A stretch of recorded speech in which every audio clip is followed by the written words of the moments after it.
नायत्व जब महकती शाम के अधीन हो जाए तो मणिकर्णिका बनकर रण में कौन डोलेगा। यदि हम भी मोमबत्तियां जलाने की बात करेंगे तो बोलो प्रतिकार की बात कौन बोलेगा। आज नारी शक्तिकरण के दिवस पर मुझे अपने विचार रखने का सौभाग्य इस महाविद्यालय में मिला है। मैं बहुत बहुत अभिनंदन करना चाहता हूं वुमेन डेवलपमेंट संघ का, जिन्होंने इस कार्यक्रम का आयोजन किया और इसमें मुझे बोलने का अवसर दिया। रानी लक्ष्मीबाई के जीवन पर सभी ने अपने विचार रखे। मेरे से पहले कई वक्ता आए, उन्होंने बहुत बेहतर बताया कि रानी लक्ष्मीबाई का जीवन इस प्रकार से था। रानी लक्ष्मीबाई ने उस समय इस प्रकार से लड़ाई लड़ी और ये कहा जाता है कि भारत 200 वर्षों तक अंग्रेजों का गुलाम रहा। और जो लोग ये बात करते हैं कि भारत 200 वर्षों तक गुलाम रहा, वो लोग उन लोगों का अपमान करते हैं जिन्होंने 200 वर्षों तक अंग्रेजों के खिलाफ संघर्ष किया। मैं इस मंच से बात कहना चाहता हूं कि भारत कभी गुलाम नहीं रहा। भारत अगर रहा है तो भारत 200 साल तक संघर्ष करता रहा है। भारत अगर रहा है तो 800 साल तक संघर्ष करता रहा है। भारत कभी कभी गुलाम नहीं हुआ। आज अगर हम बात करते हैं कि नारियों का आदर्श कौन होना चाहिए। नारियों का आदर्श वो फिल्मी सितारे नहीं होने चाहिए। नारियों का आदर्श वो टिकटॉक पर वीडियो बनाने वाले नहीं होने चाहिए। नारियों का आदर्श कौन होना चाहिए। नारियों का आदर्श होनी चाहिए रानी लक्ष्मीबाई। नारियों का आदर्श होना चाहिए महारानी पद्मिनी। नारियों का आदर्श होनी चाहिए महारानी हड़ा। और अगर हम बात करें जम्मू कश्मीर की तो नारियों का अगर आदर्श होनी चाहिए तो कोटा देवी। नारियों का अगर कोई आदर्श होना चाहिए तो रानी टीडा, जिन्होंने जम्मू कश्मीर में भी आक्रांताओं के खिलाफ लड़ाई लड़ी। अगर हम एक रानी लक्ष्मीबाई की बात नहीं करती, ऐसी रानी लक्ष्मीबाई जम्मू कश्मीर के अंदर भी हुई, जिन्हें रानी कोटा के नाम से जाना जाता है, जिन्हें रानी हाड़ा के नाम से जाना जाता है, जिन्होंने जम्मू कश्मीर में जो आक्रांता जम्मू कश्मीर को लूटने के लिए आए, जो जम्मू कश्मीर को अपने आधिपत्य के अंदर करने आए, उन्हें रोकने के लिए उन्होंने भी तलवारें उठाई थी। कि रानी लक्ष्मीबाई का नाम हमारे इतिहास में नहीं है। अगर हम बात करें नारी शक्तिकरण की तो पूरे विश्व को अगर किसी ने नारी शक्तिकरण का मंत्र दिया है वो भारत ने दिया है। क्योंकि भारत में आज से नहीं, भारत में आदि काल से नारियों सशक्त थी। नारी हर चीज में भारत में आगे आती रही है। अगर हम अपने वेदों में बात करें तो वहां भी हमें इनका वर्णन मिलता है। अगर हम अपने इतिहास की बात करें हमें वहां भी इनका वर्णन मिलता है। अगर हम आज भी बात करें, आज भी नारियां किसी से पीछे नहीं है। एक आदिवासी समाज से ताल्लुक रखने वाली महिला अगर आज भारत की प्रथम नागरिक बनकर भारत के राष्ट्रपति के रूप में भारत का प्रतिनिधित्व पूरे विश्व भर के अंदर कर रही है, इससे बड़ा नारी शक्तिकरण का उदाहरण क्या होगा। अंत में मैं कुछ पंक्तियों से अपनी वाणी को विराम देना चाहता हूँ। हो गई है पीर पर्वत सी पिघलनी चाहिए, इस हिमालय से एक नई गंगा निकलनी चाहिए। ये दीवार पर्दों की तरह हिलने लगी आज, शर्त लेकिन ये है कि ये बुनियाद हिलनी चाहिए। हर सड़क पर, हर गली पर, हर गांव में, हर नगर में हाथ लहराते हुए ये लाशें चलनी चाहिए। सिर्फ कोशिश नहीं कि ये सूरत बदलनी चाहिए। मेरे सीने में नहीं तो तेरे सीने में जरूर है यही कि ये आग जलनी चाहिए, ये आग जलनी चाहिए। और आज एक पंक्ति के साथ मैं अपनी वाणी को विराम देता हूँ और एक मंत्र। इस कार्यक्रम को हम सफल तभी मानेंगे कि अगर ये कार्यक्रम मात्र यहाँ पर भाषणों तक सीमित न रहे, इसे हम अपने जीवन पर उतारें। एक नारी शक्ति की अगर हम बात करते हैं, नारी सशक्तिकरण की बात करते हैं, उसकी क्रांति तभी आ सकती है कि जब हम इसके लिए काम करेंगे। इसके लिए मुझे आगे आना होगा, इसके लिए आपको आगे आना होगा, इसके लिए हमारे विश्व प्राध्यापकों को आगे आना होगा। इसके लिए अगर क्रांति निकलेगी तो हमारे गाँव से निकलेगी, हमारे शहरों से निकलेगी, बिलावर से निकलेगी, कठुआ से निकलेगी, जम्मू कश्मीर से निकलेगी। तब जाके नारी शक्तिकरण का जो ये मंत्र है ये हमारे बीच में होगा। और अंत में मैं यही कहना चाहता हूँ, फूल नहीं चिंगारी है, ये भारत की नारी है। धन्यवाद। जय हिंद, जय भारत। आदरणीय प्रधानाचार्य जी, अध्यापकगण, अध्यापिकाएं और मेरे आए हुए अतिथिगण, मैं आज आप सभी का लक्ष्मीबाई के जन्म दिवस पर मेरी और आप सभी को शुभकामनाएं। मैं आज आप सभी के सामने एक कविता प्रस्तुत करना चाहती हूँ। खूब लड़ी मर्दानी वो थी झांसी की रानी, खूब लड़ी मर्दानी वो थी झांसी की रानी। लक्ष्मी थी या दुर्गा, लक्ष्मी थी या दुर्गा,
सभा में उपस्थित सभी अतिथिगण, शिक्षकगण एवं मेरे प्रिय साथियों, झांसी की रानी का नाम भला कौन नहीं जानता है। सुभद्रा कुमारी चौहान की कविता खूब लड़ी मस्तानी के बाद को हर बच्चे की जुबान पर लक्ष्मीबाई का नाम रहता है। भारत के पहले स्वतंत्रता संग्राम से पूर्व अंग्रेजों से लोहा लेने वाली रानी भारतीय नारी शक्ति का प्रतिबिंब मानी जाती है। 19 नवंबर सन 1828 को वाराणसी में जन्मी लक्ष्मीबाई आजादी के लिए शहादत पाने वाली दूसरी वीरांगना थी। महज 29 वर्ष की आयु में अंग्रेजों से लोहा लेते हुए रणभूमि में इन्होंने अपना बलिदान दिया था। अब मैं आपके समक्ष कुछ पंक्तियां प्रस्तुत करना चाहता हूं जो कि विजय शर्मा जी द्वारा लिखी गई है। अंग्रेजों को धूल चटाई जीवन उसकी कहानी, एक जवानी देश दीवानी झांसी की वो रानी। बाल समय था नाम बनू फिर लक्ष्मीबाई जानी, माँ भारती की लाज बचाने बन बेटी थी सियानी। निसंतान गए थे राजा, रानी ने हार न मानी, गोरों को औकात उन्हीं की उसको ज्योति दिखानी। महाराष्ट्र की कुल देवी उसकी भी आराध्य भवानी, हर नारी में भर दी उसने साहस सहित जवानी। रंगी को करने की उसने ही मन ठानी, खूब लगी वो वीर मराठा वन वीर का निशानी। भारत की भूमि का गौरव आज बनी है कहानी, नारी का सम्मान बनाया फिर हुई थी वीरानी। अंग्रेजों को धूल चटाई जीवन उसकी कहानी, एक जवानी देश दीवानी झांसी की रानी।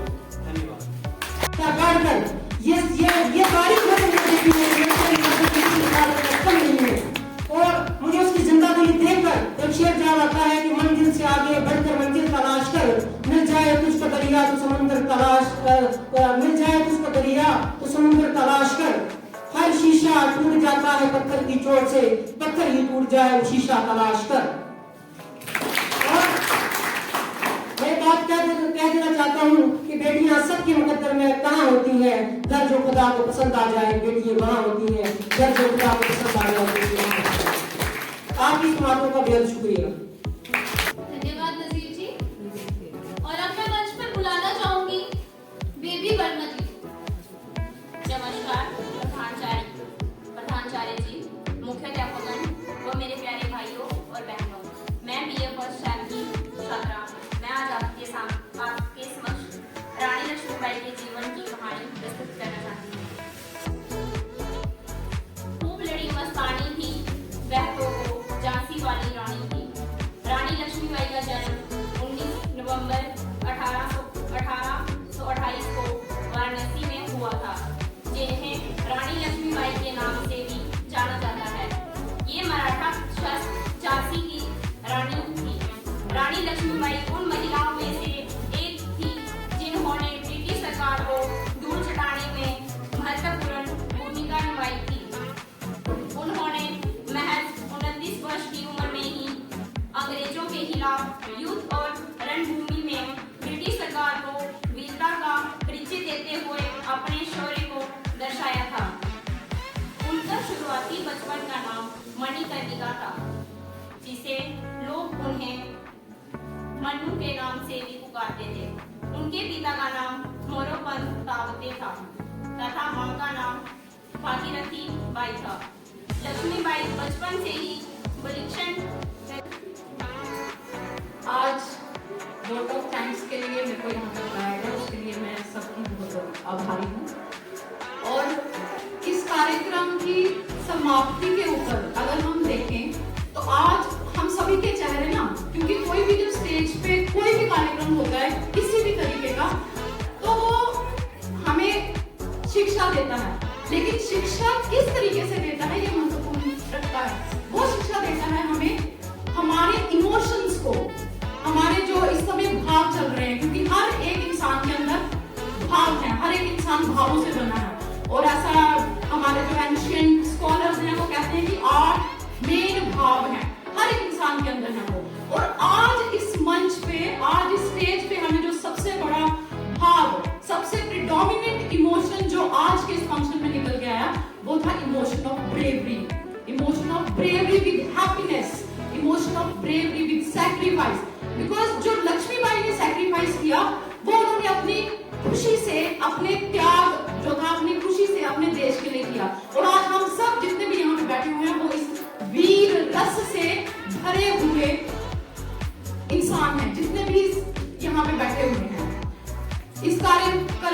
बहुत बहुत शुक्रिया अंसारी विमेन डेवलपमेंट सेल का, और सबसे ज्यादा शुक्रिया हमारे मंच पे बैठे हुए जो हमारे साथ आज सम्मिलित हुए इस कार्यक्रम में।